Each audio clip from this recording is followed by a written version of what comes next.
It was considered probably the worst game of 2019. WWE 2K20 came out at such a state that was so unbelievable. Glitchy, buggy, unplayable. But why is this? The story, in case you don't know, might actually fascinate you. So that's what we're going to talk about. Hi guys, I'm DPX and I am the in-depth detective. Welcome to the show with that same name. Today we're looking at the SWERVE. That was WWE 2K20. That was just a little wrestling reference there. Before we get started though, you know what to do. Be sure to like this video, subscribe if you're new, turn on notifications, and leave a comment, and you'll be a loyal subscriber.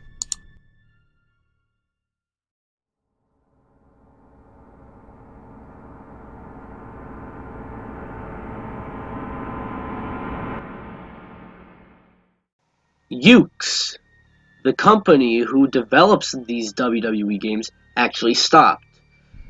In May of 2019, the vice president of Yukes, Hiromi Furada, announced that Yukes will be working on a separate wrestling title that wasn't a WWE game.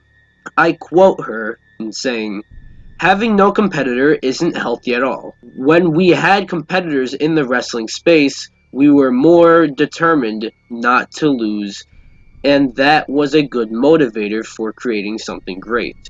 We are trying to launch a new wrestling game. Of course, we will retain the WWE team, but we are also aware that our creators are beginning to lose sight of their passion and confidence and becoming focused on only completing assigned tasks.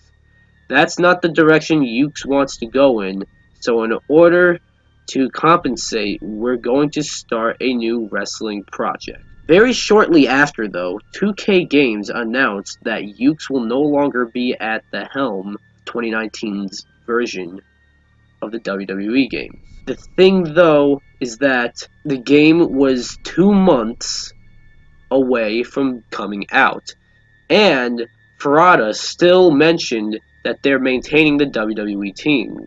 So, what happened there?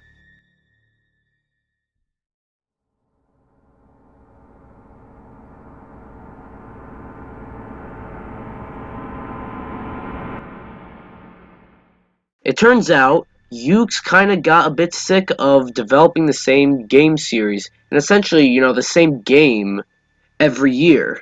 So, after Yukes split, 2K Games put out this statement. "As we've continued to invest in the WWE 2K franchise, we've seen the visual concepts team display incredible passion, talent, and commitment to the future of the series. We thank Yukes for their years of partnership and are excited to see what the visual concepts team brings to the franchise moving forward."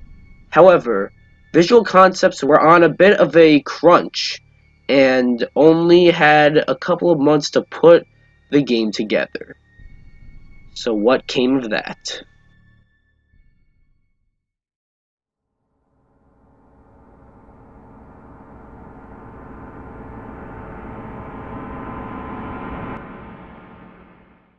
When it turned out that Visual Concepts had to slap the game together in just a couple of months, everyone was a bit worried, to say the least.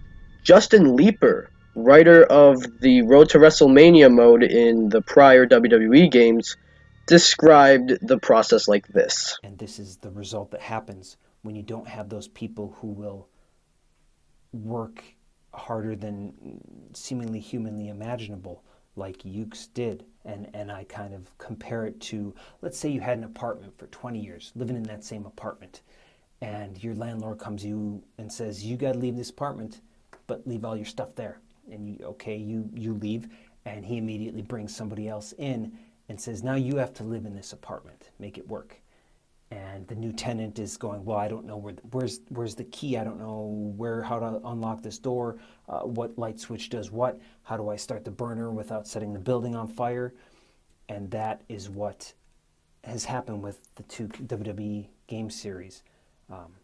You have a tenant in there who doesn't know how any of it works. And the problem is that 2K wants you to pay the rent. So that probably helps us all understand why WWE 2K20 was released in such a state. But believe it or not, it got worse after it had launched.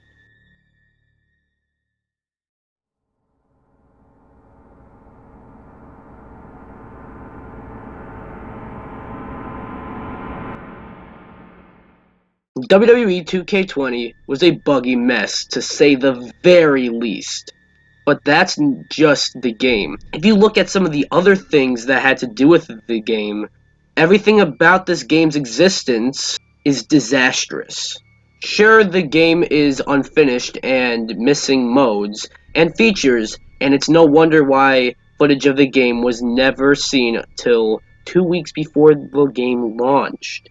Yeah, seriously. Unlike prior years, though, pre-ordering WWE 2K20 wouldn't give you early access. However, pre-ordering the game got you the addition of the Fiend Bray Wyatt, but not when the game launched, as in, like, you couldn't play as him when the game launched. And you had to wait for the Are You Afraid of the Dark DLC to come out in order to play as him, and fork up another $15. Not only that, if you bought the collector's edition for a measly $130 nonetheless, you'd receive a plaque of either Rey Mysterio, Kurt Angle, or Edge, and the plaque would be signed by the specific wrestler. But some of the Edge plaques weren't signed by him, and it definitely wasn't his fault. But he then later gave a statement on Twitter, giving his P.O. box, and fixed everything. Oh, and don't think I forgot about the Y2K glitch. Yeah, when the year turned to 2020, the game was inaccessible. It's safe to say that WWE 2K20 is a disaster. With crunch and resources that a new company wasn't really familiar with, there's no wonder why this game turned out the way it did. And with all the bad PR moves, it will go down in infamy. And it even apparently is putting the fate of a 2K21 at risk. To the point where people are starting to say, maybe we don't need a new WWE game every single year. And that's what I want to make the question. Should there be a new WWE game every single year? Let me know in the poll and then in the comments which one you picked and explain why. So that was it. Be sure to like this video, come subscribe. What do you guys think of the video? That was this episode of The In-Depth Detective. See you guys.